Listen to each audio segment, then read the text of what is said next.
Chinese dissident Chen Guangcheng is back with his family after hiding for nearly a week inside the U.S. Embassy. But the diplomatic dispute over his flight from house arrest may have just begun. That's because China wants the U.S. to apologize for shielding Chen. That flap could still overshadow important talks between the two countries later this week. Secretary of State Hillary Clinton has just arrived in Beijing for that meeting. With us now from Beijing is reporter Holly Williams of Britain's Sky TV. Good morning, Holly. Good morning, Charlie. What do we know at this moment? We know that earlier today, Chen Guangcheng was escorted from the American embassy here in Beijing by the American ambassador, Gary Locke. He was taken to a local hospital where he was given medical treatment and reunited with his family.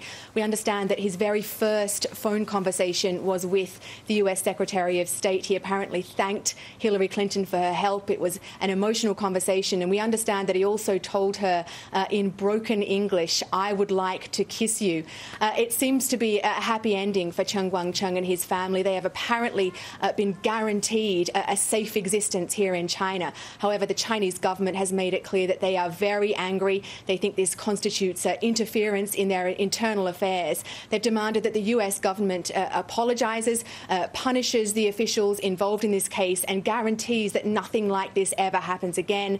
So far, American officials have made it very clear that they won't be apologizing.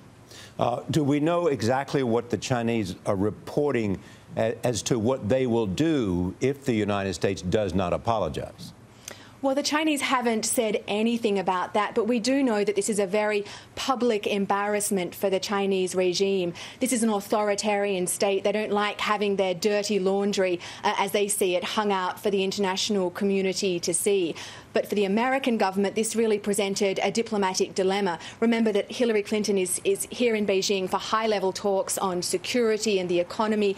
The American government really had no choice but to help Chen Guangcheng. There would be an international outcry if they didn't. But in doing so, they threatened to derail a very delicate relationship with China and compromise cooperation that they would like to get from Beijing on a whole range of issues: the international economy, Iran, Syria, how to deal with North Korea. I think that's why it's only today that the American government has actually confirmed that Chen Guangcheng was inside the U.S. Embassy. It was clearly an effort to save the Chinese government some embarrassment. Holly Williams, Sky News, thank you very much from Beijing.